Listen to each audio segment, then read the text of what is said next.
नारद जी मिले। नारद जी ने समझाया कि बेटा ये देख 1,000 से संत तपस्या कर रहे हैं, इनको ही अभी तक भगवान नहीं मिले और तेरे को भी मिल जाएंगे। 5 वर्ष की अवस्था वापस चल जा, और तेरे को राज्य चाहिए तो मैं तेरे पिता को बोलता हूँ, वो तेरे को राज्य दे देंगे। ध्रुव जी बोले एक बात बताओ, आप असली के नारद जी हो कि नकली के नारद जी? क्योंकि मैंने मेरी माँ से सुना है कि नारद जी हमेशा अच्छा रास्ता दिखाते हैं। नारद जी भी तो उसकी परीक्षा ले रहे थे, ये पात्र है या नहीं है। महाराज जब मैं तपस्या करी नहीं, अभी करने का विचार कर रहा हूँ, तो आप मेरे को पूरा राज्य दे रहे हैं, तो तपस्या कर लूंगा तो पता नहीं क्या हो जाएगा। नारद जी समझ गए ये पात्र है, तो मंत्र की दीक्षा दी। मथुरा जी में जाकर यमुना किनारे ध्रुव जी ने तपस्या करी। तिरातांते तिरातांते कपित्थ भद्रासन है, 6 महीने तक तपस्या करी। 3 दिन में एक दिन फलाहार करना, फिर निराहार रहना। 1 महीने तक ऐसा किया। दूसरा महीना और कर दिया, फलाहार छोड़ दिया। 6 दिन में एक बार।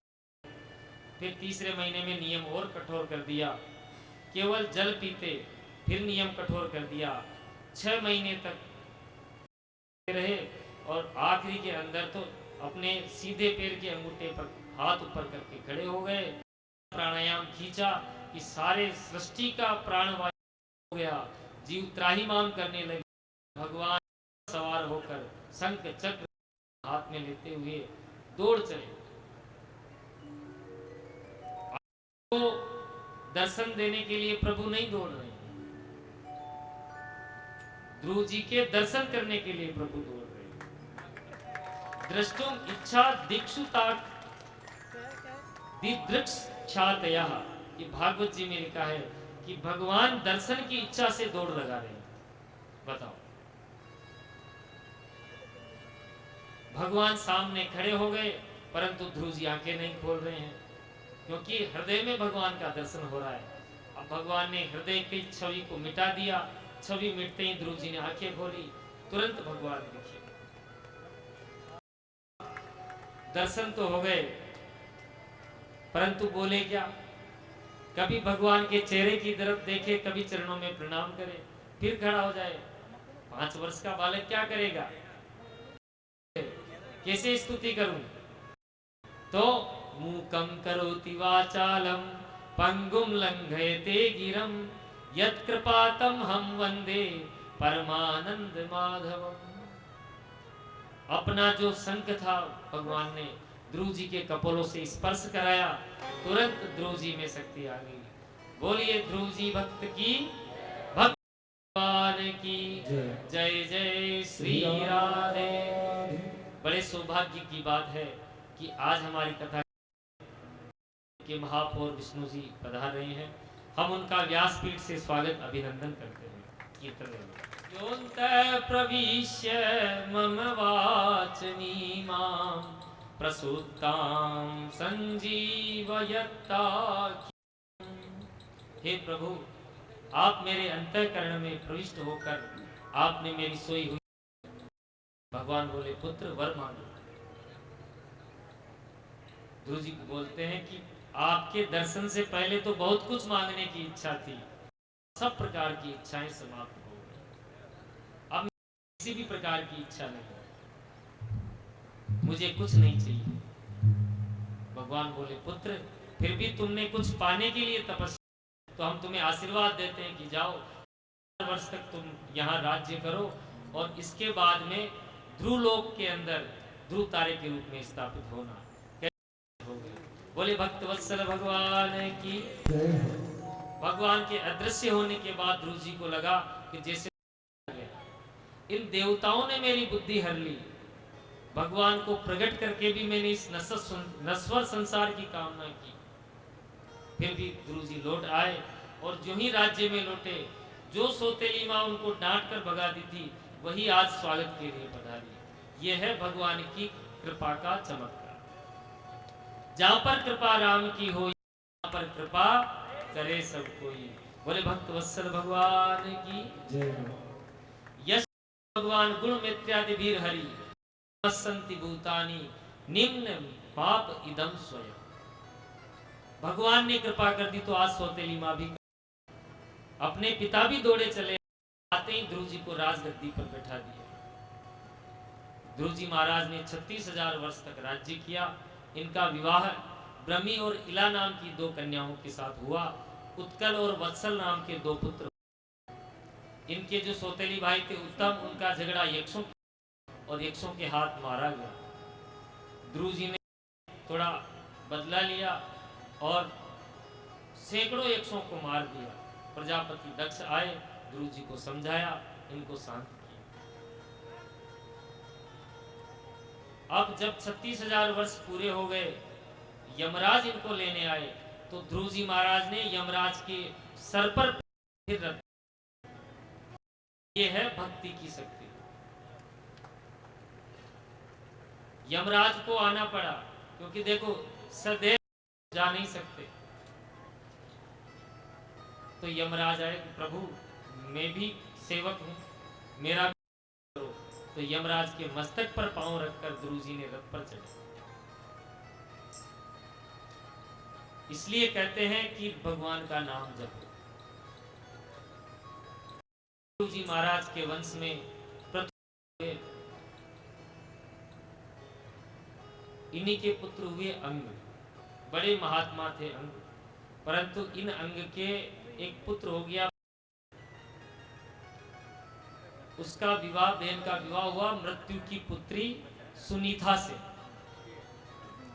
अब महाराज ये जो बहन था, ये बोलता था देखो राजा ही ईश्वर होता है, न यष्टव्यम न होतव्यम द्विजा कचित। हे ब्राह्मणों, न दान करो, क्योंकि तुमने कभी ईश्वर को देखा है? ईश्वर कैसा होता है? देखो मैं तुम्हारा राजा हूं,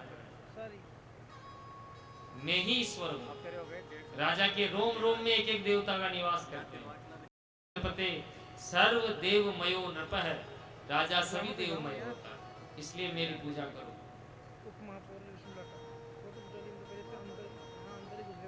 सब ऋषिगण इकट्ठे हुए और बोले इस बेन का कुछ करना चाहिए। महाराज एक ग्रंथ है, नाम मुझे स्मरण में नहीं आ रहा है, नीति सप्तम, उसमें लिखा है जब एक किसी राजा का राज तिलक होता है तो राजा कहता है अदंडोस्मी अदंडोस्मी अदंडोस्मी।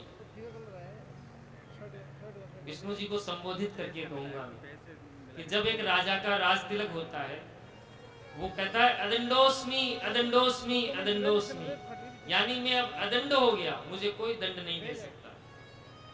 तो पीछे से उसका राज पुरोहित धर्मदंड हाथ में लेकर कहता है कि धर्मदंडोसी धर्मदंडोसी धर्मदंडोसी, यानी कि तुम अदंड तो हो लेकिन तुम्हारे ऊपर भी धर्म का डंडा है।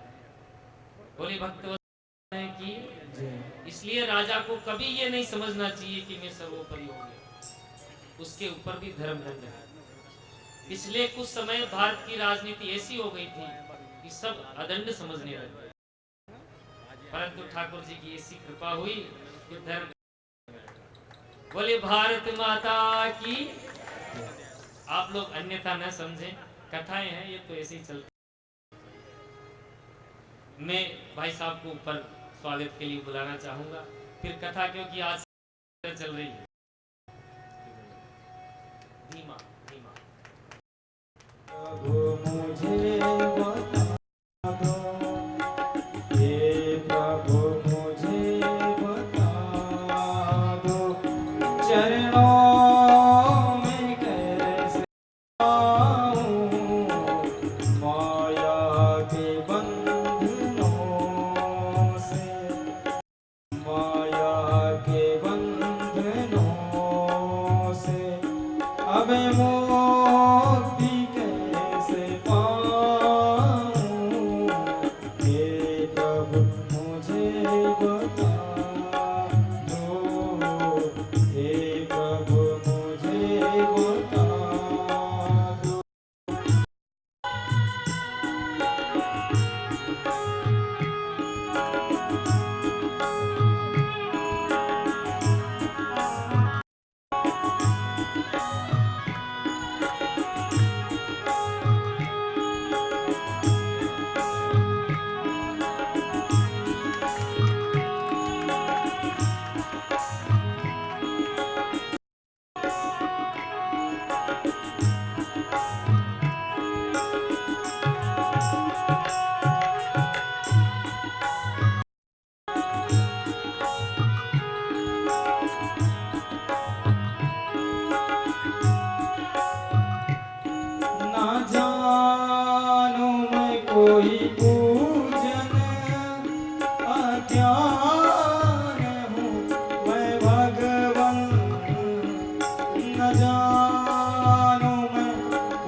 बोले भक्तवत्सल भगवान की।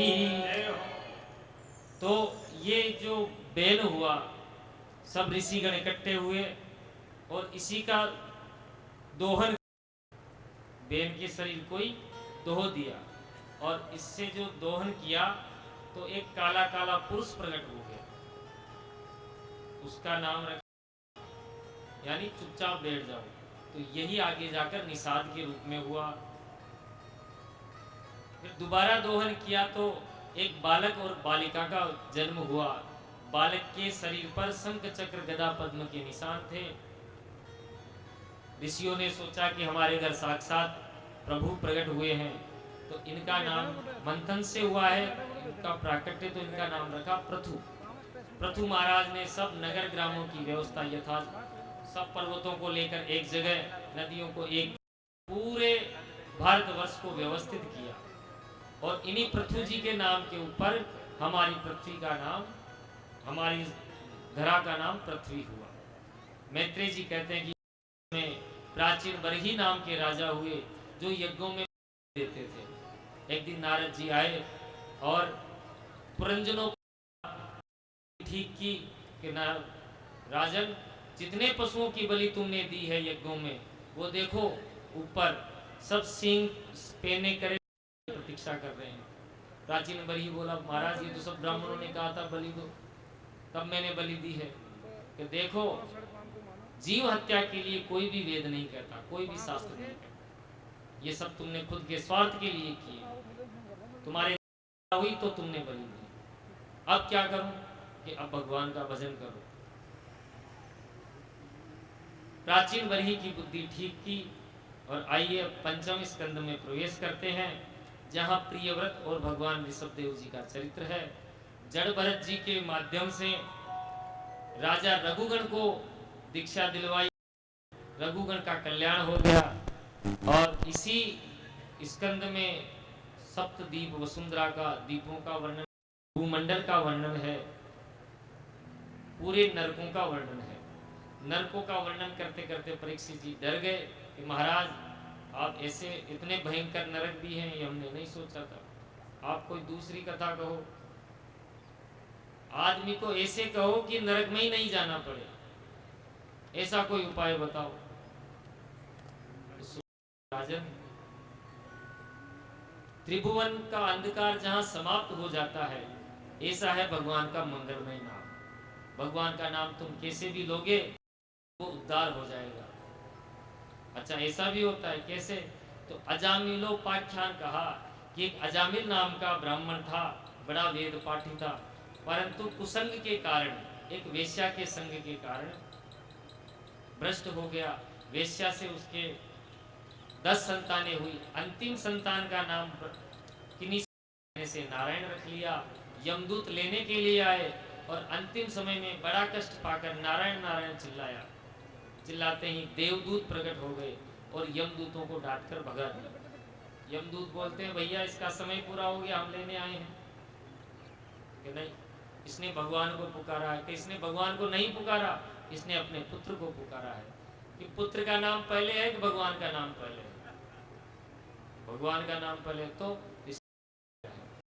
महाराज यम के दूत वापस यमराज के पास गए, बोले महाराज हमारी तो नौकरी खतरे में पड़ गई, या तो आप संविधान बना दो या हमको नहीं लाना है।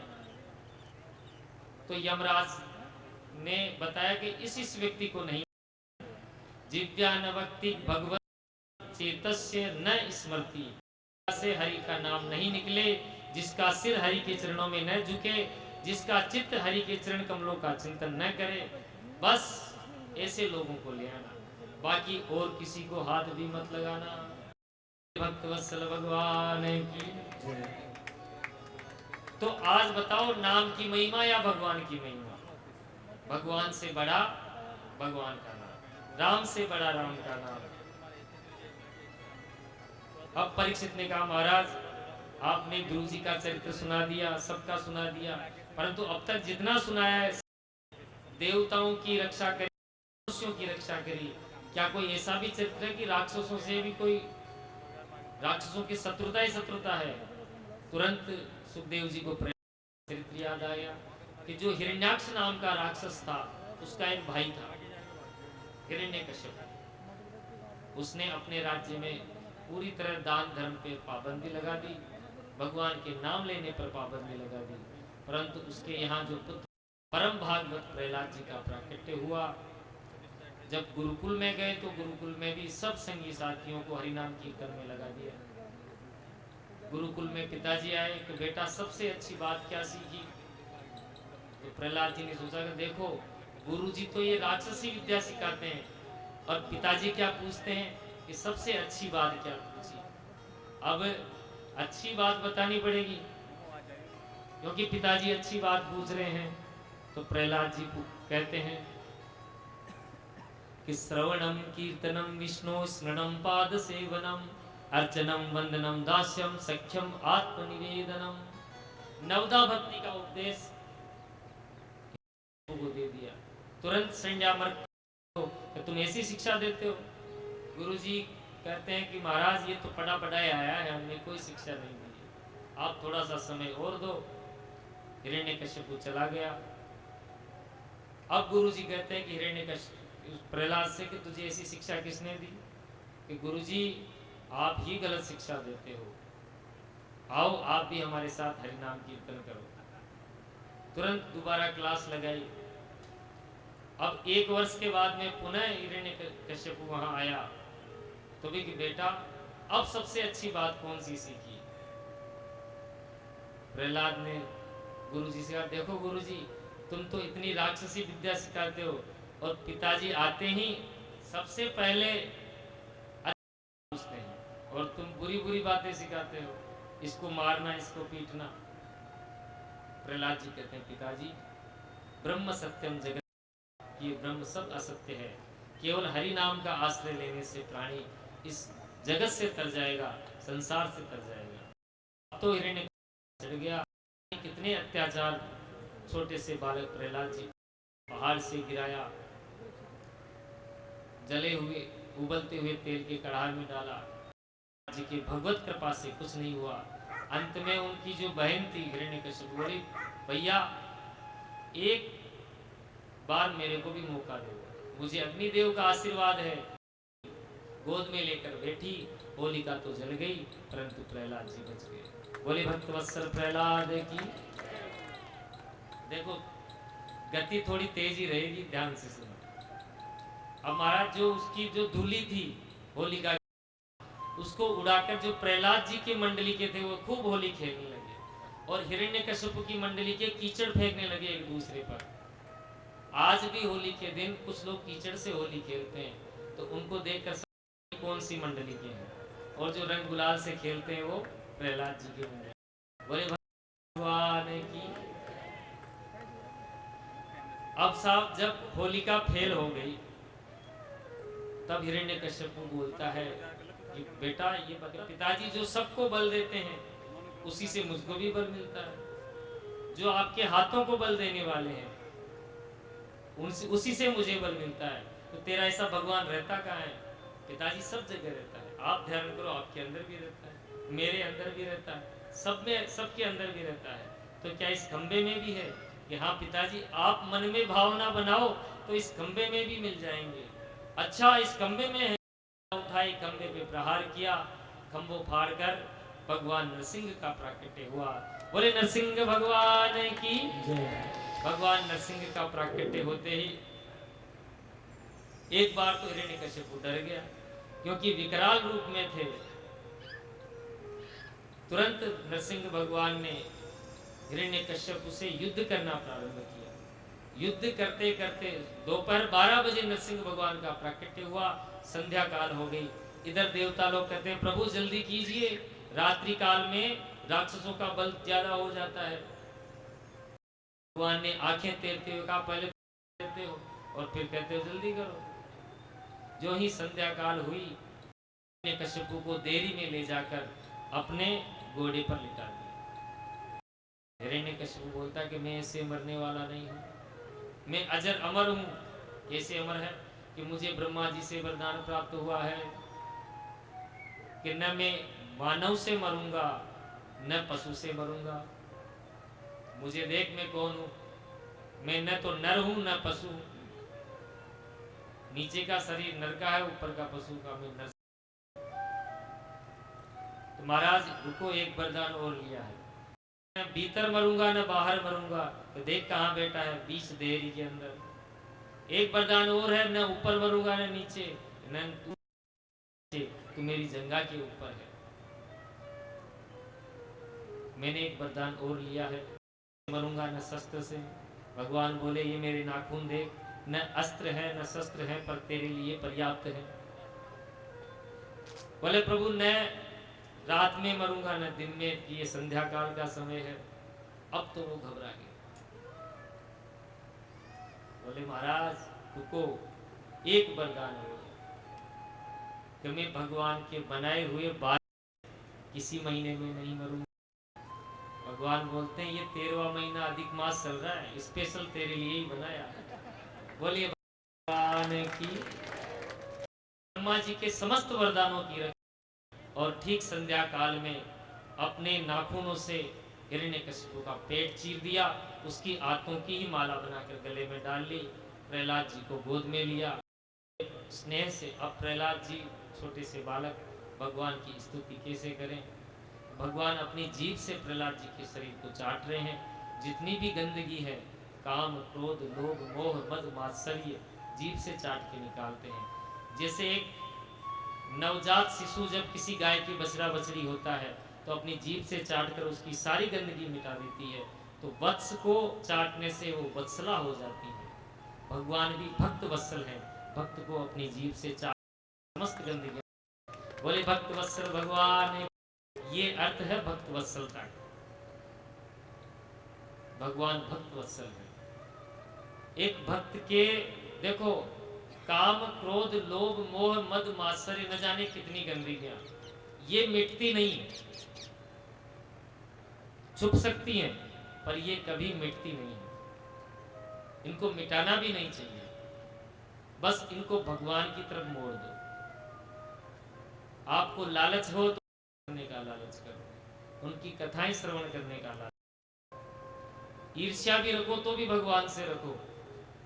रावण ने भी ईर्ष्या करी थी, कंस ने भी करी थी। ईर्ष्या से भी भगवान मिलते हैं जब भगवान की शरण में जाते। भगवान ने रावण को भी परम गति प्रदान की, कंस को भी वही गति प्रदान की। परम मंगलमय भगवत स्वरूप भगवान के इन्हीं मनवंतरों में सतयुग त्रेता द्वापर और कलयुग, एक मनवंतर में भगवान नाम के मनवंतर में एक गज का उद्धार करने के लिए हरि रूप में अवतार लिया। एक वन का गजराज मान लिए, एक नदी में सरोवर में प्रवेश किया, उसके साथ तमाम हथनियां थी और इतना शक्तिशाली गजराज था कि उसकी गर्जना से सिंह भी दूर हो जाते थे। सरोवर में से जल पिया और वहीं क्रीड़ा करने लगा, खेलने लगा।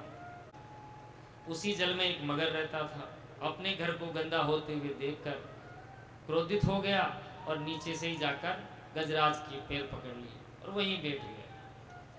गजराज ने देखा एक जल का जीव छोटा सा मुझ जैसे बलिष्ठ हाथी के पैर पकड़ कर बैठा है, खींच कर तीर पर ले आया। अब जल के जीव की जो शक्ति रहती है वो जल में ज्यादा रहती, खींच कर फिर मध्य में मगर ने ये खींचा खींची चलती रही। शाम हो गई, गजराज ने देख लिया कि कोई साधारण जीव नहीं, तुरंत हथनियों को बुलाया। परिवार हथनियों ने भी सूंड में सूंड डालकर खींचा, परंतु उनकी भी धीरे धीरे शक्ति क्षीण हो गई। हथनियां बोलती है, पतिदेव आप कितनी देर तक यहीं बैठे रहोगे, हम तो घर चले। परिवार के लोग छोड़कर चले गए, हथनियां चली गई। अब जब कोई साथ देने वाला नहीं रहा तो उसको बैराग्य। जीव भी तो यही करता है, जब तक शरीर में सामर्थ्य किसी को कुछ नहीं समझता। कौन से भगवान, ये जो मैंने इतने बड़े बड़े महल खड़े किए हैं ये सब मेरे बनते हैं। और जब महाराज एक नस थोड़ी सी ढीली होती है तो अपने आप वैराग्य जागृत हो जाता है। गजराज को वैराग्य जागृत हुआ, तुरंत सरोवर में से एक कमल उपाड़ा और हरि को याद किया।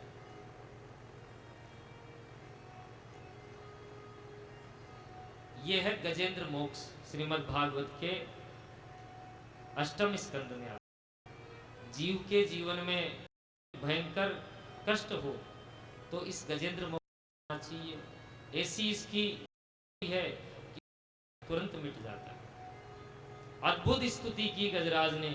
ओम नमो भगवते तस्मै यद एतच्चिदात्मकं पुरुषायादि बीजाय परेशाया विधीमहि।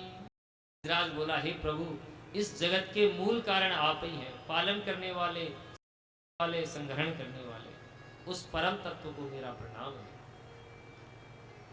जब देख लिया कि भगवान गरुड़ पर सवार होकर आ रहे हैं तो डूबते डूबते से कमल उखाड़कर भगवान को अर्पण।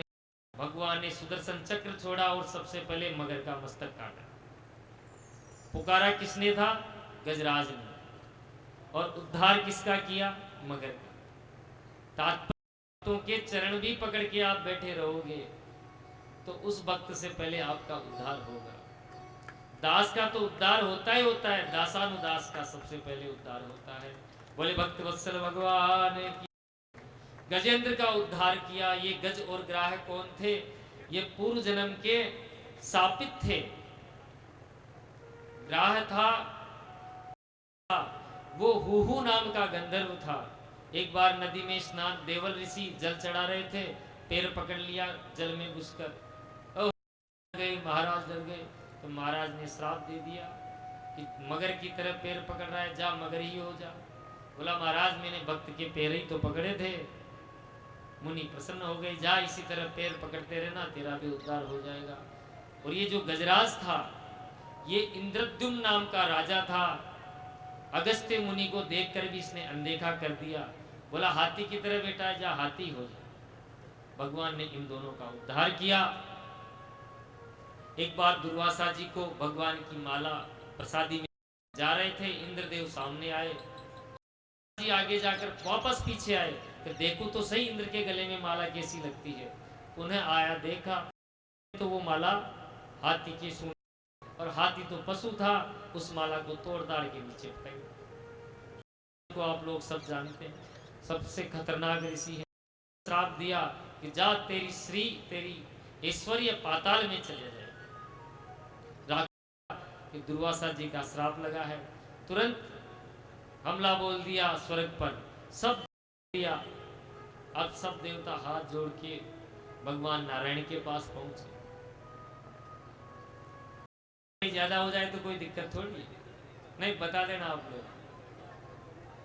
क्योंकि देखो कितनी भी सुपर फास्ट चलाऊं समय तो लग ही रहा है। हाँ, तो मैं निवेदन कर रहा था कि सब देवता नारायण भगवान। भगवान ने कहा, देखो तुम्हारा जो ऐश्वर्य है वो पाताल में चला गया है। अब उसका मंथन करेगा तब वो अमृत प्राप्त होगा, और उस अमृत को पीने के बाद ही तुम पुनः स्वर्ग पर तुम्हारा राज्य स्थापित होगा। कि महाराज, समुद्र का मंथन कोई छोटी मोटी बात थोड़ी, इतना बड़ा समुद्र कोई बिलोना काहे से लाएंगे। देखो तुम्हारे अकेले की बस की नहीं है, इसमें दैत्यों का सहयोग लेना पड़ेगा। कि दैत्य तो कट्टर विरोधी हैं। अहि मूसकवत, जैसे एक से काम निकालना होता है वैसे तुम मित्रता करो। देवता तुरंत गए दैत्यों के पास कि भाई साहब प्रणाम, राम राम। दैत्यों ने देखा कहीं लड़ने तो नहीं आए हैं, परंतु किसी के हाथ में कोई हथियार नहीं था। निश्चिंत हो गए, आओ आओ। कैसे आना हुआ?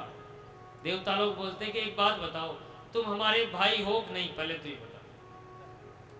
दैत्यों ने कहा, भाई भाई तो हैं, हमारे पिता तो एक ही है, माताएं तो अलग अलग है। कश्यप बाबा हमारे पिता हैं। तो देखो तुम्हारे में हमारे में रोज लड़ाई होती रहती है। चलो एक ऐसा काम करते हैं जिससे अमृत प्राप्त हो जाए, तुम भी पीकर अमर हो जाना, हम भी अमर हो जाएंगे, फिर दोनों कोई मरेगा भी नहीं। विचार तो दैत्यों को पसंद आ गया। ये तो बहुत सही है। क्या करना पड़ेगा? कि समुद्र मंथन करना पड़ेगा।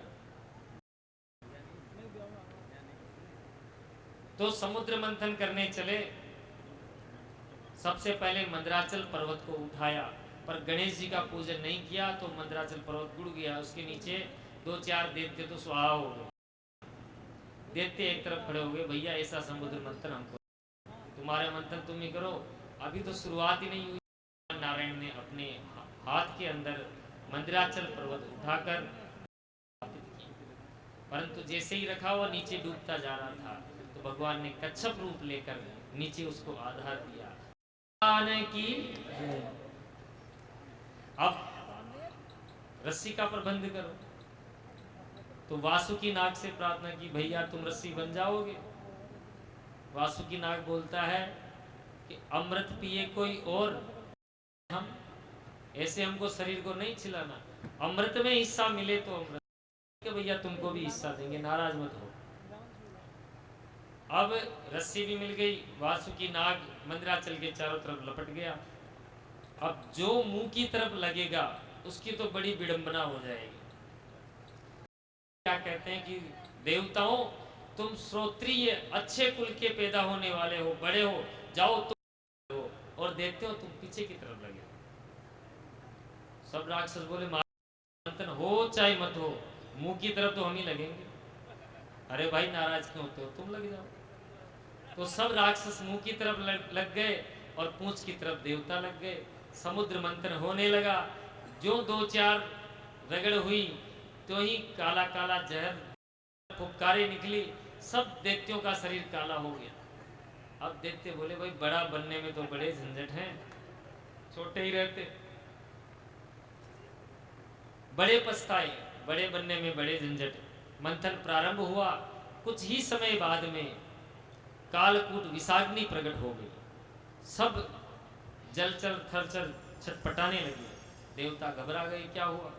भगवान बोले घबराओ मत, सारे जहर को इकट्ठा करो और भोलेनाथ की शरण में चलो। देवादिदेव भगवान भोलेनाथ की शरण में गए और प्रार्थना, आप ही हम सबको बचाओ, आप इस जहर को पी जाओ।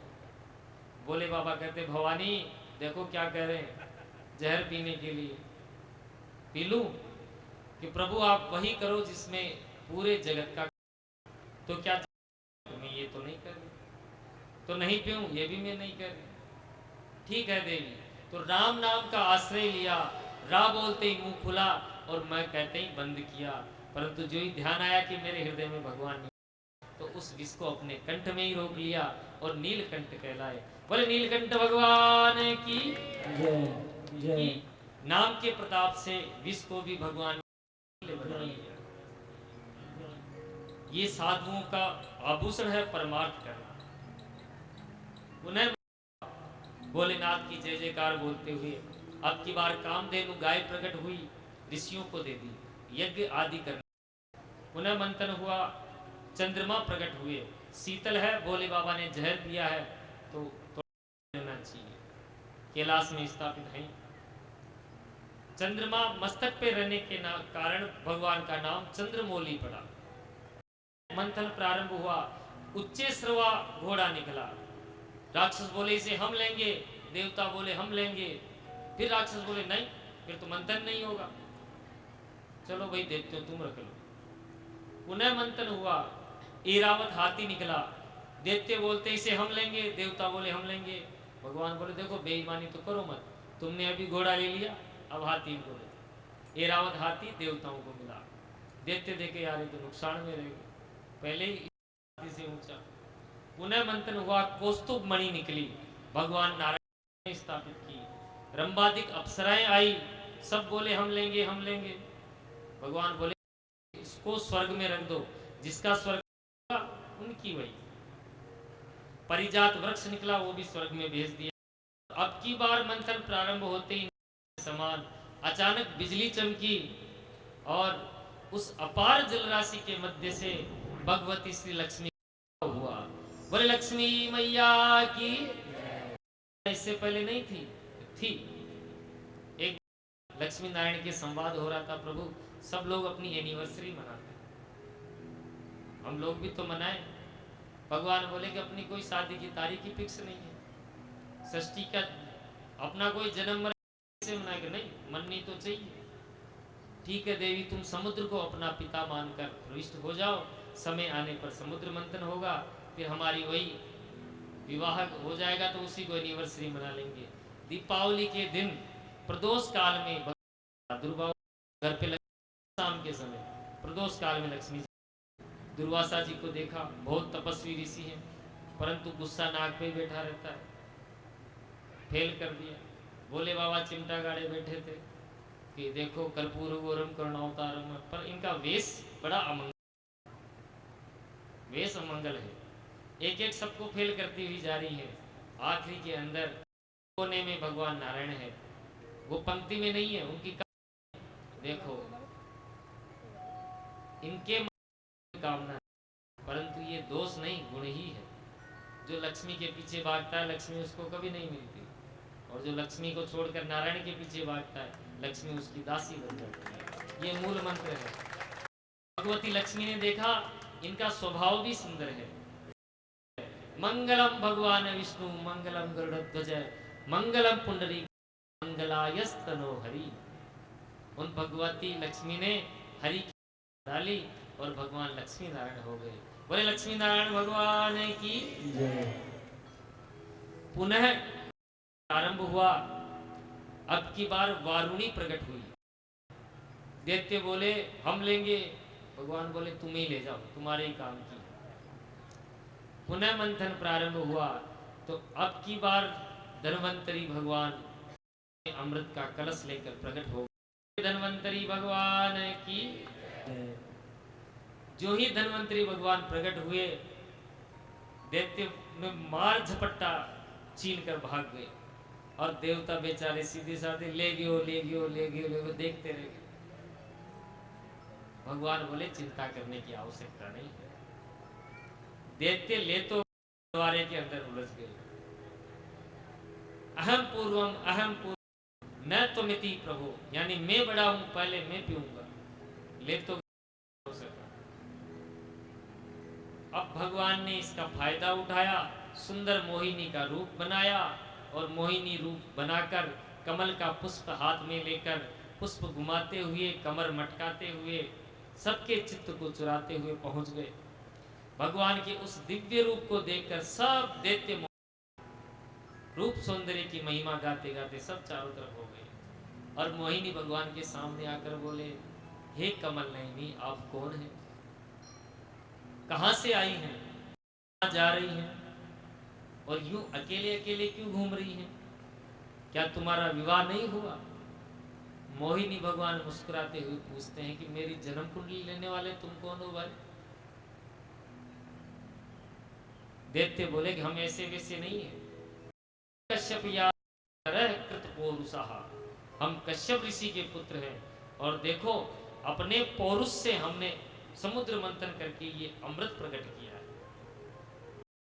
भगवान बोले अच्छा, फिर लड़ क्यों रहे हो, ये इतनी लड़ाई क्यों हो रही है? दैत्य बोले हम तो बंटवारे कर रहे हैं कि हमने अमृत तो निकाल लिया, पर ये बटे कैसे? देवी जी आप आई ही गई हैं, तो आप अपने मधुर तो ये पिला दीजिए। भगवान ने पहले तो थोड़ा त्याग दिखाया। अनजान व्यक्ति के हाथ में बहुमूल्य वस्तु देनी नहीं चाहिए। न तुम मुझको जानते हो, न मैं तुमको जानती हूं, मैं लेकर भाग गई तो नहीं नहीं, ये उचित नहीं है। दैत्य समझ गए, देवी अब तो आपके हाथ से ही पीना है। देवी जी बोलते हैं देखो किसी के कम ज्यादा आ जाए तो मुझे मत कहना। दैत्य बोले आपकी मर्जी आए, जिसको खूब पिलाओ। उतनी देर में देवता आ गए। ये कौन? ये हमारे झगड़ा चल रहा है।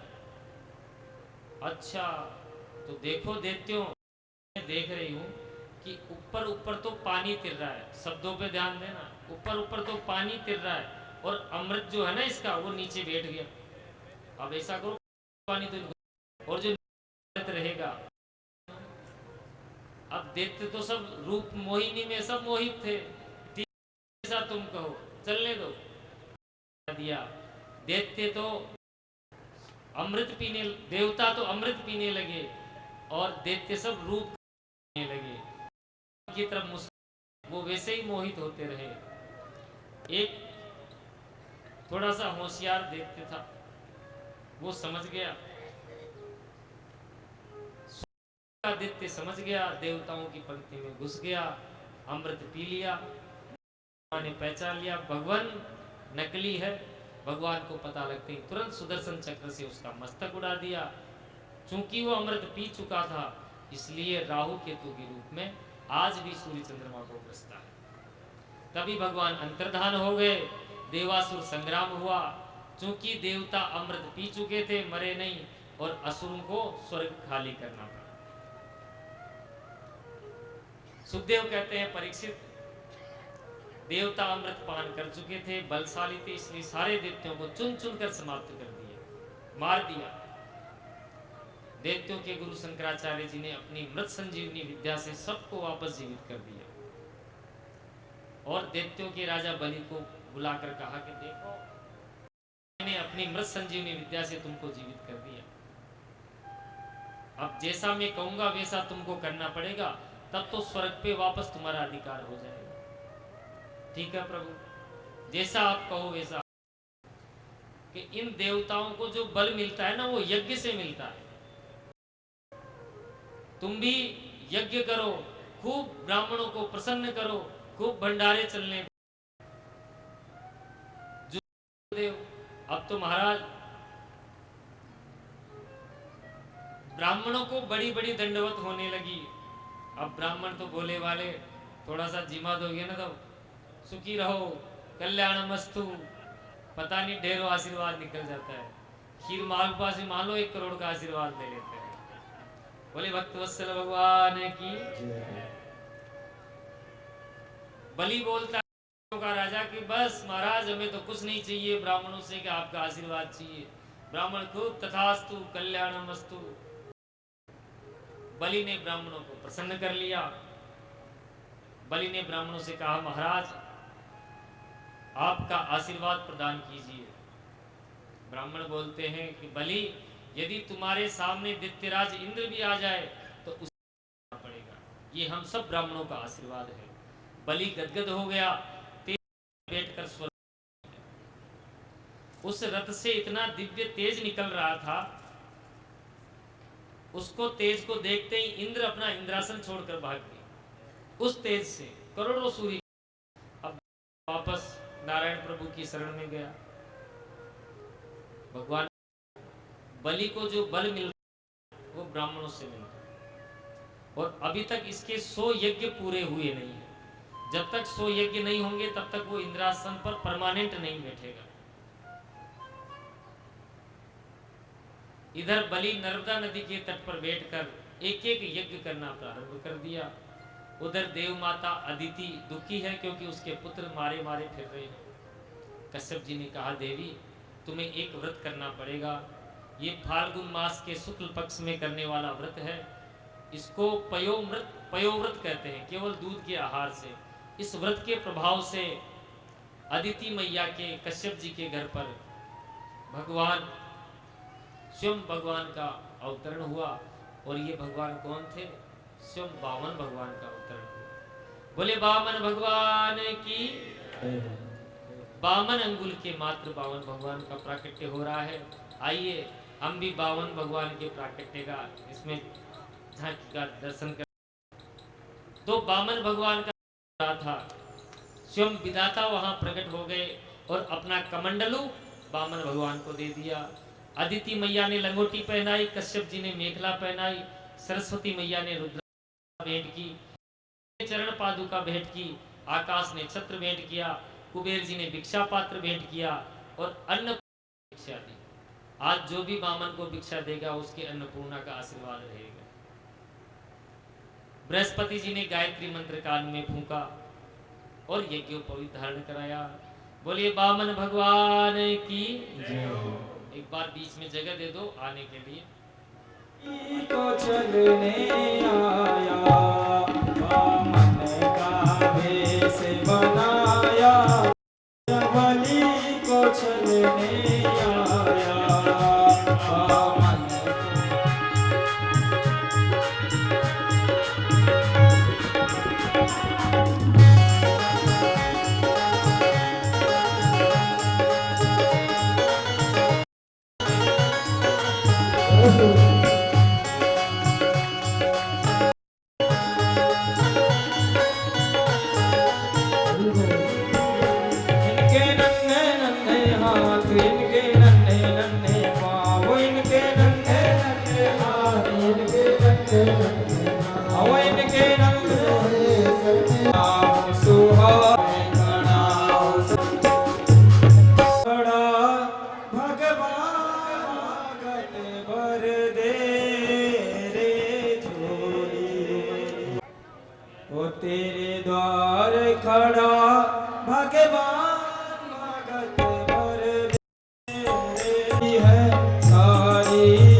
भीख मांगने आया तेरे दर,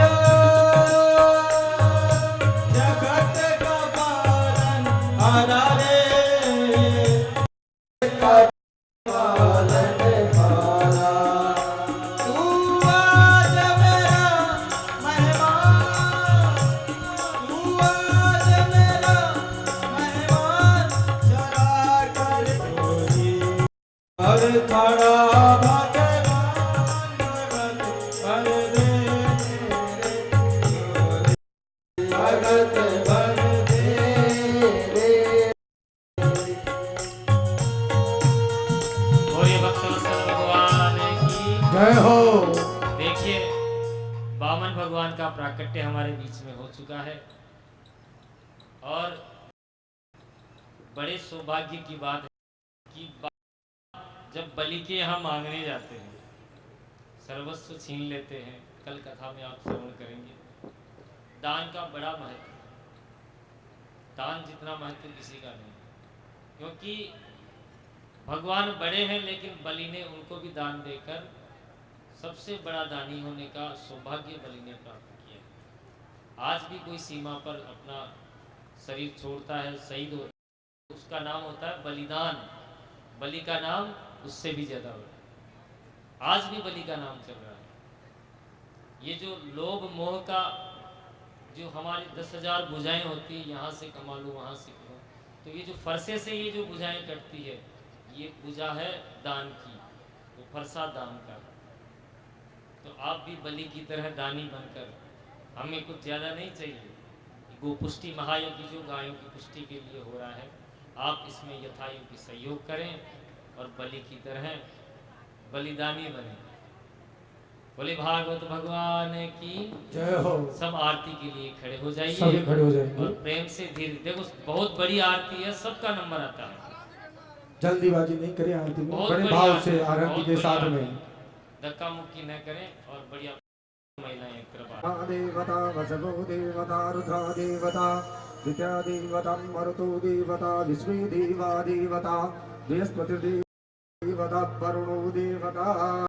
श्री राधा गोविंद तेरी आरती गाऊं, श्री राधा गोविंद तेरी आरती गाओ, श्री राधा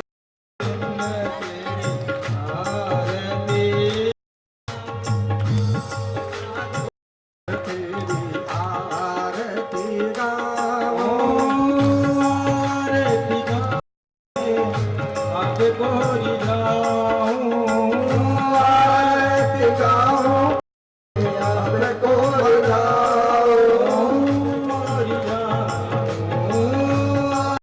गाओ प्यारे आपको रिझाओ। चरणों से तेरी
तुम्हें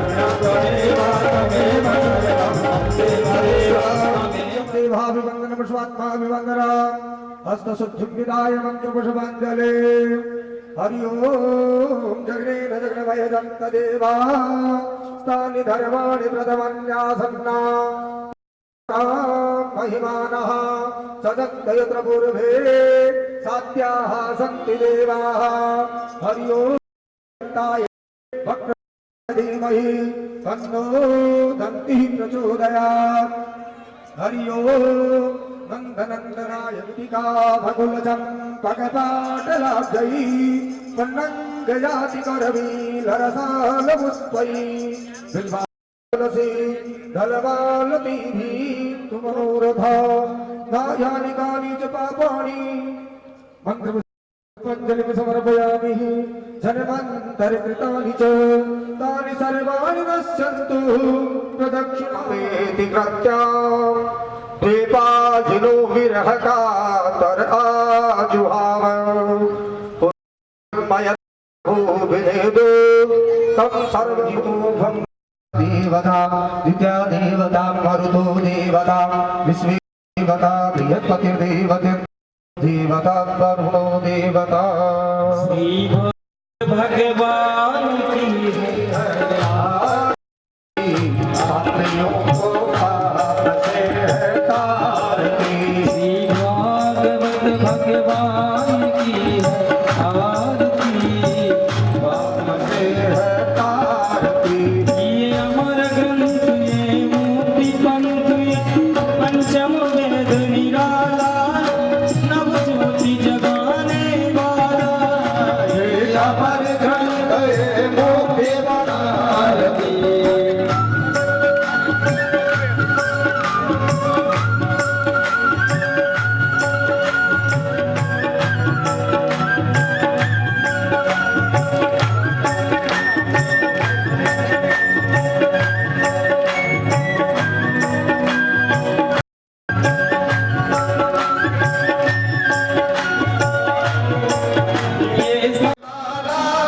हरे धरस कराने वाला ये शांति गीत गावन पुनीत पापों को मिटाने वाला हरि रस कराने वाला ये सामने के पाप ये सुख करनी दुख हरनी सुख करनी दुख पापियों को पाप से है तारती से भागवत भगवान की है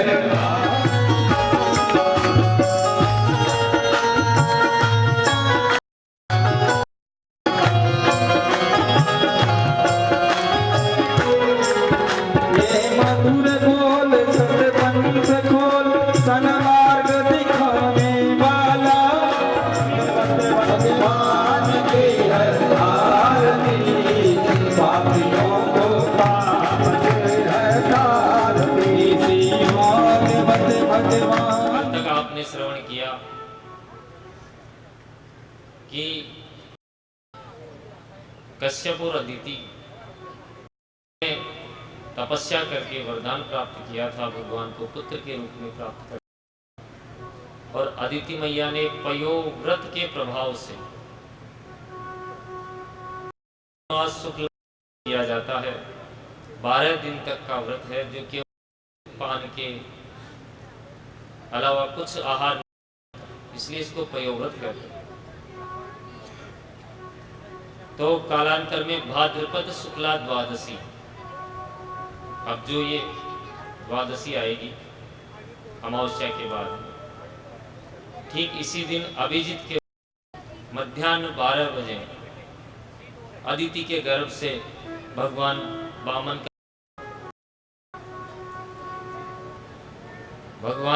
कैसे थे? मात्र 52 अंगुल।